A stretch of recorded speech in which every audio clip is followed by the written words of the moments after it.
Hello and welcome to Queen of Spades, not to be mistaken for white women who like Asian black men. Yeah, I know you're really worried about that. Yes, I am. And I'm hoist by my own petard. Because it was your idea. It was my bloody idea. So, Yeah. and if it's my idea, doesn't that mean I can rescind it? No. Why not? Live by the sword, you die by the sword. Oh, you bugger. You're such a fighter. Should add, this is Julia and I'm Anne. You have heard our voices and now we're letting you see our faces because now we've actually gone onto social media, posted stuff and realised nobody is listening to us. We're now feeling a bit more comfortable. No, Asian and black men might be listening to us. There were two people because from we Japan. are Queen of Spades, which Two people from Japan, and thank you very much for listening for about 5 minutes Yes. of 10 hours of drivel. I just want to do a shout out to Tam on my Facebook. Thank you very much for the support, Tam. In tandem. In tandem, yeah. Thank you, Tam. Anyway, thanks, Tam. Thanks for listening and for supporting us and everybody else who's listened to us waffling on. Yeah. But to be more accurate, this is probably pseudonym Alpha Anne and I'm Beta Jules. Okay. Trying to be Alpha. Yeah. Not very well though. I'm just going to cave into everything you say now just to prove that you're wrong. You bugger. You bugger. Sorry. Right, so today, I think, it's going to be really hard to edit stuff out, by the way, on video. No. But just let you know that. So, yeah, by the way, we're smoking. We'll be smoking I a haven't. lot. I've just had a bourbon biscuit, so I'm very happy. She's eating carbs, so this is 18s only and not for vegans, although most of the cockerels now have been slaughtered. No, One of them's in my freezer still. Humanely dispatched. Slaughtered. Dispatched. I won't say It's anymore. my cognitive dissonance. It allows me to process what's happened. Okay, look, Anyway, we've actually researched this week, right? I've actually made notes. That's how keen we are to bore you. So, you're right, I think I haven't made notes, by the way, but Anne has. So, Anne, you're leading this today. Okay, well, I do apologise for the delay in getting out this. I feel like I'm in court. I would submit my apologies for the delay in bringing this episode to you. We're in an empty courtroom. Okay. So I think last time our podcast, our episode was on TERFs. Yes. And you I failed lost miserably with that, although you have done an afterthought. I have, which I haven't got around to, as you'll start to notice a pattern of me. I haven't got around to sorting out yet, along with everything else. But we'll get onto that when we get to Motherhood Week, because I'm really going to. We're doing Motherhood Week? How the hell am I going to contribute to that? Oh, definitely, because I don't have any. You have to mother everyone else. That's true. why. That's very true. Drugs of society. Anyway, I'm just conscious of the fact that this is this fantastic piece of technological equipment of two chairs stacked on top of each other with a tripod and a phone. We've been so professional. Seems to be wiggling around a lot. We've managed to do a makeshift. Even the chairs tripod, are trying to get away from us. And it looks like, if I can just show what I've done, and this is just to look at my absolute. James Cameron would be so proud. Look at that. Look at that makeshift in front of the washing line. Can I just add that is a child's jacket? Yeah, that's my daughter's That's clothes. not Julia's. Yeah, not my clothes. And brilliantly put on like Tetris, like a dodgy version of Tetris, and stacked on top of each other. Laptop. And I'm now precariously sitting underneath it all. I think that's quite sturdy. I mean, that's what you call a makeshift tripod. You're not in the shot. You need to move it. Look, I like to be impartial. Turn it around. Turning it around. Bugger. Right, I'm going to stop saying bugger. This is Channel 4. And I'll stop saying fuck. Oh, carry on. Right, okay, so last time we talked about TERFs, because I think Julia needed to get that out of her system and whether or not they were heroes or villains, and I think we did decide or came to the conclusion that they were villains, didn't we? No. Yeah. I'm going to have my afterthought. We came to the conclusion. I'll tell you why she won't, because she doesn't know how to upload it. I do all the editing. I do all the uploading. I sort the website out. I'm the one putting everything on everything. I'm going to be. Just you wait. You'll probably give it to me in about 6 months to upload it, knowing you. Better late than never. Okay. Is my saying. And I'm like, hella Queen of Spades. No, I think what we said was, in the end, it's micro politics, and you've got these. I think you put it very well. This table, two people squabbling in the table over some crumbs, when the big boys are sitting there going, rubbing their hands together, and really, what purpose does it serve for the two groups within this realm to be squabbling? Whereas I think what's better is we just put the differences to one side, and so we've got a bigger fish to fry, which we have. No, you just lost. TERFs are villains. Anyway, moving on. So I think we wanted to discuss female narcissism. We keep saying we're going to discuss it, but because of the stuff that we want to talk about in female narcissism, it's coming into other areas. So we need to discuss first. This is really moving around. I know it is. So don't worry, it's precarious. But you know, what's life without a little living life on the I edge? shall be a Which pig. literally the tripod is on the edge. Yeah. Okay. So we're living on the edge with this tripod. Don't worry about it. We'll deal with It's it. all right. I've got my foot stuck up against the leg. Do you want me to hold on? No, I'll do it. I've done it. Okay, It's shut fine. up. That's Right, fine. Okay. We've I disclaim all liability if everything falls down and it Next. breaks. Anne is a solicitor, by the way. So Yeah, we think we've established that. That's 6 times in 2 episodes. So this week, what we're going to be discussing really is kind of the origins of sexism. What are the causes of sexism? Why do we have it? And really, I think we need to come at this from an angle of what our feminism is about. So we are what they term now as radical feminists because we believe that the cause of sexism is patriarchy.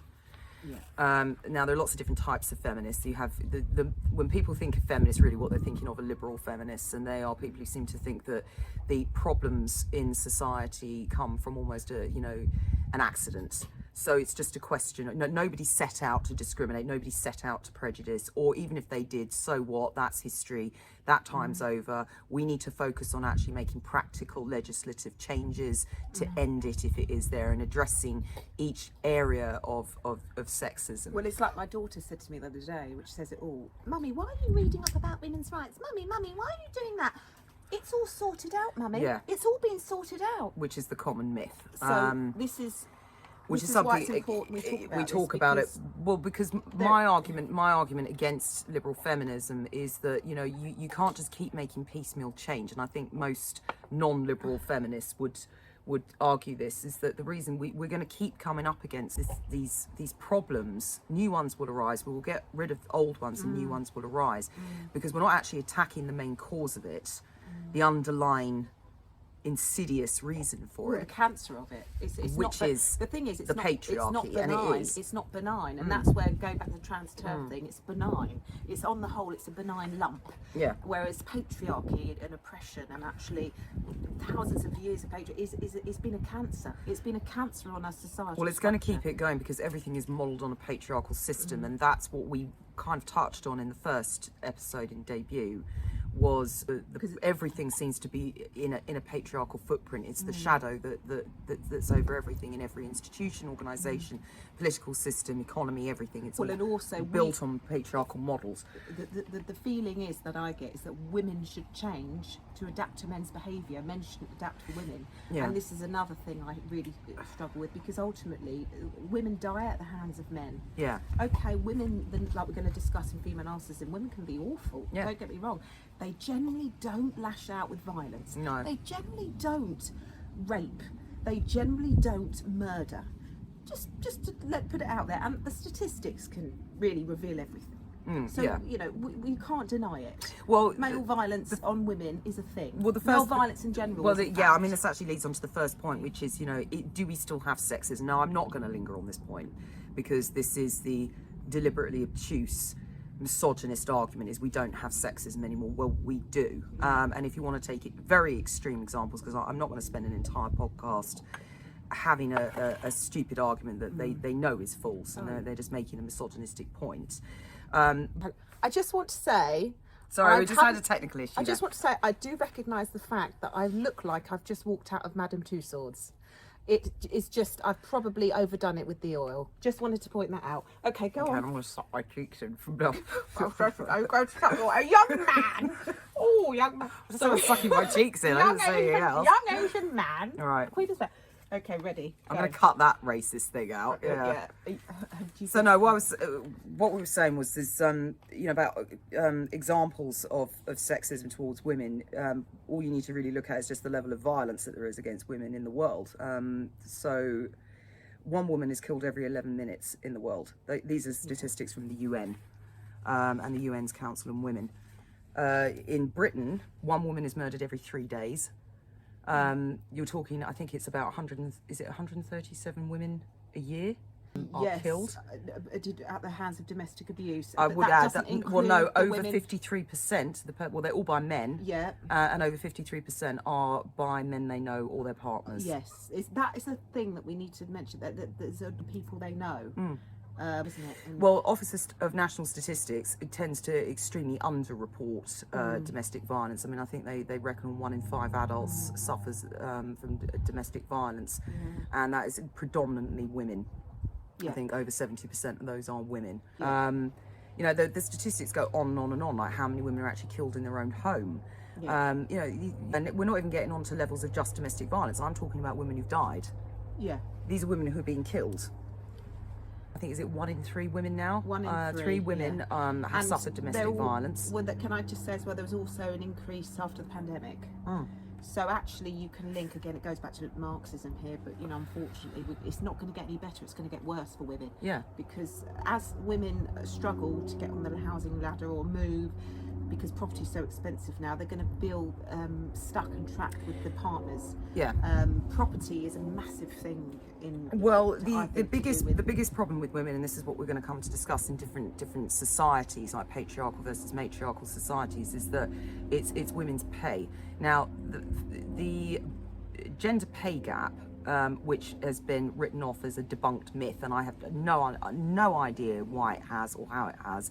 I have read and listened to a lot of arguments about this, and that's because generally the people arguing are being deliberately obtuse and taking identical work. So if a man and a woman are both taken on as doctors or GPs, they will be on the same pay. In most cases, yes, they are on the same pay, but we're not talking about 2 people who are the same age, with the same qualifications, same background, applying and getting the same job.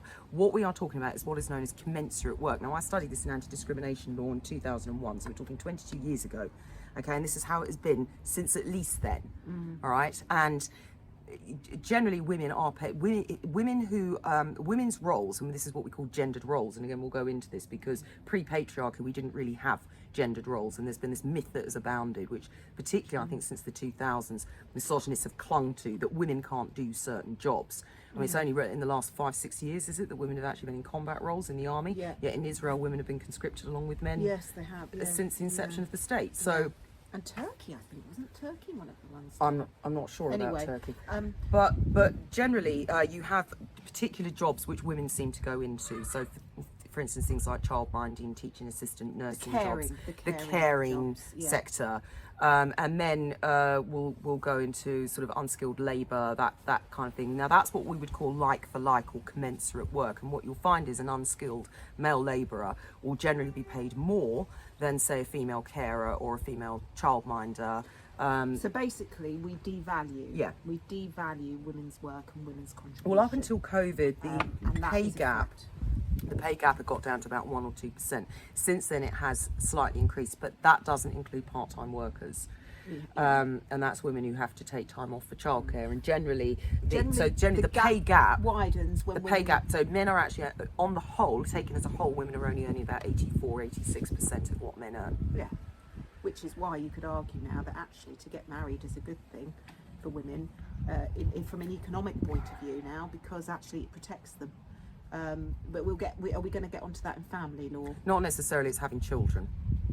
That's what protects. So it's not necessarily marriage, it's having children, because there are similar applications. I'm going to discuss this more in the week we're discussing law and women, but generally the law provides for women who have children. They don't necessarily have to be married. It didn't used to, though. We've got to sort of. Well, no, it's been around since 1989. That was under the Children's Act. If you go back into Victorian times when women... Well, it was probably even there before that, women to be were honest. chattel. Okay, we've worked from... But the law used to be patriarchal, Anne. It used to be massively misogynistic. Yeah. It's only recently that the law has thought about equality. The law actually puts the precedent of children before anyone, doesn't it? The law protects vulnerable children whoever below is, 18. I mean, apparently, was it you said this to me, or somebody said to me that the term primary caregiver is now out of fashion? Yes, I don't it was know. me. They don't. Some law firms don't like Don't it. Which like I using the don't. term. I'm not entirely really sure why. I mean, we're still using it in all of my cases. So, but the point is, it's women who take time off. It's women who take time off after birth. They're the ones who have most of the parental rights. And I'm sorry, but fathers to justice are not fighting for extended parental leave. Not that I've ever heard. Not for men. Going back to the gender pay gap, because we are digressing. The gap widens when you bring children into the mix. So I picked some extreme examples in terms of statistics. Sorry, we're now having a cockfight with the My dog is not attacking. She's sniffing out the feminist cockerel because he hasn't decided to grow yet. So he's a lucky boy. He's not been dispatched because he doesn't crow.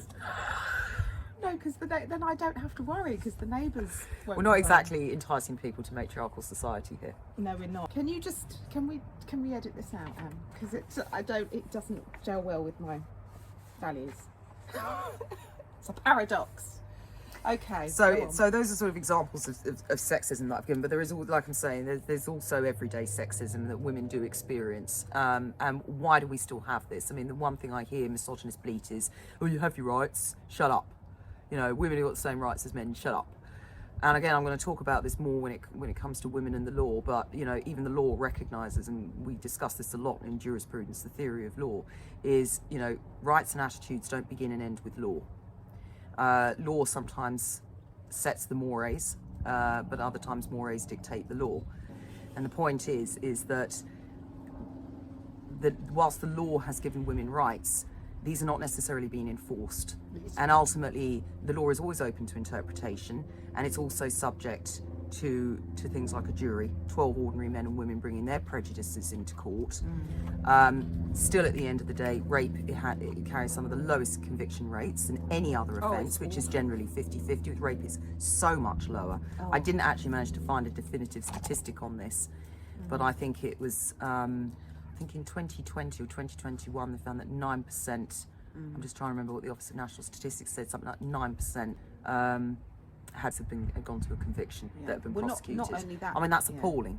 That is appalling for any criminal offence, for it to only have a 9% conviction rate. And the answer is not that these men are innocent. They're not proven innocent. Nobody is proven innocent at court. Well, they just say, men think that because she didn't say no, she didn't say no.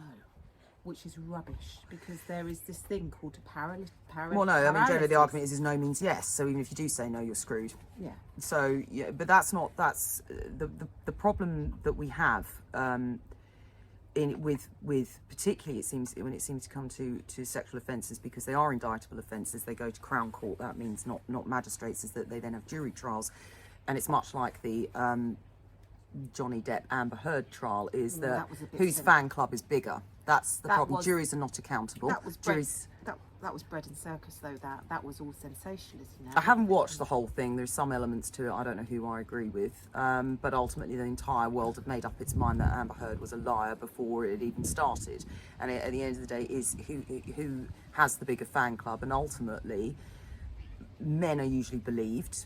Women are usually assumed to be liars, and unfortunately, with the burden of proof the way it is, the assumption is that the woman is either mistaken or a liar. Yeah. And I'm not just talking rape, I'm talking domestic violence, I'm talking any kind of gendered offence. So women are on an uphill struggle, and the point is that the government are bringing in changes. They have made things like sexual harassment in the street an offence. They have done things like change it so that the burden is on the defendant to prove that they did seek consent, rather than on the victim to prove that she did not consent. We have made changes in the law about the definition of rape and consent, and we're going to talk about consent another week. But the problem is, when you've got 12 people who sit there, who don't understand, who don't listen, who don't have to give reasons, who don't have no accountability whatsoever. And I have covered criminal hearings, and I have seen juries, I've seen jurors, and it is a circus show quite a lot of the time. You've got a good-looking defendant, guarantee you've got women in there, they'll get off. Yeah. You know, and it's really just a popularity contest. Barristers are failed actors or something like this, or frustrated artists. There's a lot of theatrics in it, isn't there? There is a lot of theatre. Actually, underneath it all, it's bloody serious stuff. And these are people's lives. Well, frankly, I think if you saw jury trials scrapped, I think you'd see a real increase in conviction rates. And the question that we then have to ask, which is what we're talking about today, is why are juries still coming down against women and in favour of men? Why is there still this underlying sexism? Why, if anything, does there seem to be such underlying hatred towards women who make these allegations? And I've seen this. I've saw this. I mean, God, how much have we had in the newspapers recently? Luis Rubiales, Russell Brand, Lawrence Fox, Elon Musk. The list is just going on and on and on of men coming out with things or saying things or women making accusations, and immediately the comment sections are all filled with, oh yeah, so she says, oh here we go, or another, oh they're just trying to shut them up. What they're trying to do is re-envelop it with, repackage it as what Freud did back in the pre-war, around this era, turn of the century, sort of with as female hysteria, which you can trace back to the Victorian era, when actually no, what it is it's women's acute senses and emotions picking up on something and communicating that to the world, and it's real. You know, our senses are. Well, we've always had a huge problem with the level of underreporting of offences, either rape or violence offences, and a lot of that is women saying they're afraid to, and the repercussions and the shame that comes with it. And I never really got my head around that. You know, but why? What would you be afraid of? What ramifications could there be? I mean, you know, you going to court with anything, civil or criminal, is a gamble. You might as well, particularly in civil law, you might as well just stick your money on the lottery if you're going to go to trial. You know, there are no certainties with anything because it's all down to the judge you've got. Yeah. It is a lottery then. It is. I can sit and predict what I think your chances are, but really, when you're getting down to a final hearing or a trial, it's a lottery. What I'm saying is the risk of losing a trial. Why would you be afraid of that? But actually, having seen the reactions of people whenever a woman does make an accusation, and it's, well, what was she doing there? Oh yeah, so she waits all this time. What is this obsession with? Oh well, why didn't she go immediately? Yeah. I can tell you now, no male rape victim immediately goes to the police. No male rape victim does. In fact, most of the time they take even longer to report something because of shame. Shame is. So what are you saying then? Are you saying that, you know, well, they're liars? Yeah. No, of course not. Well, and also when you've had a shock on the body or trauma or something's happened, or you've been in this state where you've been taken advantage of, it takes time to process it. It does. And I don't want to say that I've got, but for anyone who's gone through some sort of trauma or feel they've been manipulated or groomed or used, it's a process. It's a slow process, and you come out of it, and you constantly question yourself, and you think, am I seeing things? Is this really happening? And then when you challenge it, excuse the neighbour. When you challenge it, that's when you get the reality that it wasn't. Sorry. No. But what I'm saying, you know, this is real, is what I'm saying. You know, it's not a movie. It's not a movie where it's all slickly edited to make it look like, oh, you know, the hero has done everything they possibly could, and you know, to make this good viewing. And it is, you know, this is real life. And quite often with rape victims, they don't want to feel, particularly if it's happened to them before, they don't want to face up to the fact that they have been in that position and that has happened to them, and that they've had such little control. You do get this feeling, and I'm sorry, it's not just you guys. We sit there and think, how did I let this happen? How did I let this guy overpower me? How did I let him? I could have done this, I could have done that. Because there are people like misogynists out there, your voices are in our heads all the time when these things are happening to us. I've asked for this. And do you know, it makes it so much easier on the rapist. Oh God. You know, it really does. And quite often rape victims, they deflect responsibility, because and what happens is you end up thinking it's your fault. I put myself in that position, it was me. And actually I find all this personal responsibility malarkey, to me, underneath it all screams misogyny, because it's quite often that women will get themselves, will go along with things because by nature of, I'm not saying they're more agreeable. No, I totally get you. It is agreeableness. I think we've established by now I'm the least agreeable person in the world. But I've caved in and allowed people to do things to me. And we all do it. Because we're in shock in the moment.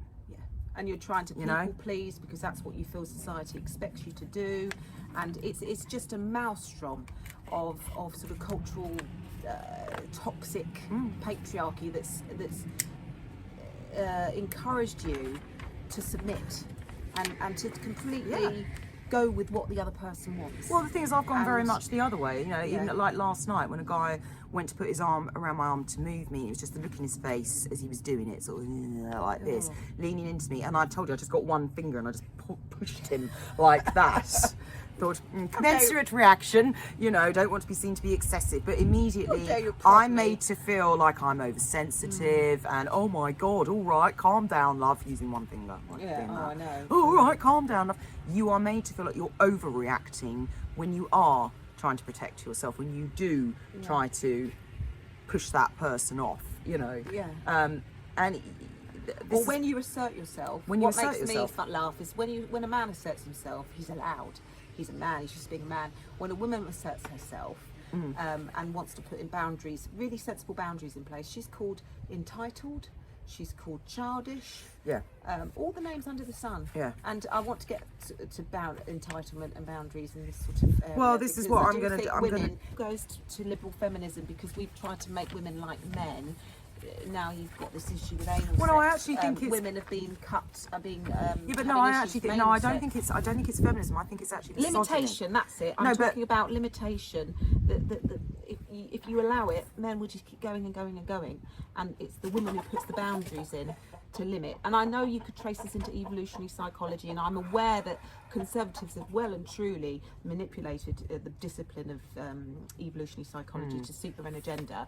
I'm talking about it from a feminist point of view now, an intelligent point of view, of just saying that I think if you allow it, men will just go on and on and on, and it's Well, I think that's what. I think that's no. I don't think that's not all true. men, obviously. That's almost like the point of no return argument. Oh, what's the point of no return? Just let one off, girls.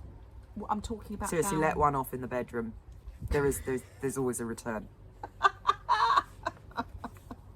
And this is kinky that way. I mean, at some point you've got to stop. I think we're getting confused. I'm talking about in sort of, well, yeah, I suppose I am talking about sexually, and just in general, because there's this male entitlement.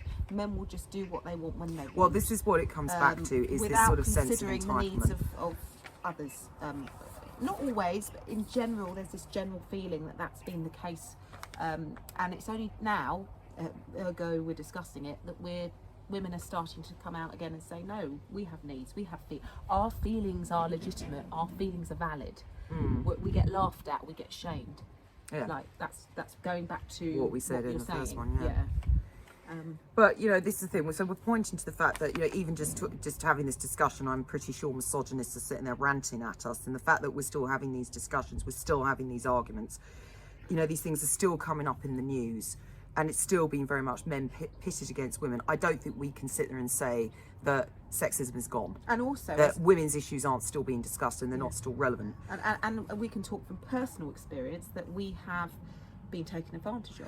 Yeah. And been in situations But I where mean, it was very male-led, and well, not even just male-led, manipulated, used, Yeah. and taken advantage of, and by a man as well. And that's not a nice feeling. No. And it's a horrible feeling. No. And it sits and it's with you. Well, I mean, I And then still you say see it, it's you not see even the pattern. not even needing to go that far. I mean, you know, just going on the internet, there was a person. That's all I'm going to say. I was having about a 2-day argument with last week because he was questioning, should women still have the right to vote? He thought that women had the right to vote in the 1800s because they could participate in local council elections. And I merely pointed out that it was the representation of the People Act 1918 which gave women suffrage. Okay, that is a fact. It's funny It's how a fact. No, I was wrong. Yeah. I was wrong. But he's not sexist because he thought that women should be able to vote because we're kind, caring, and compassionate.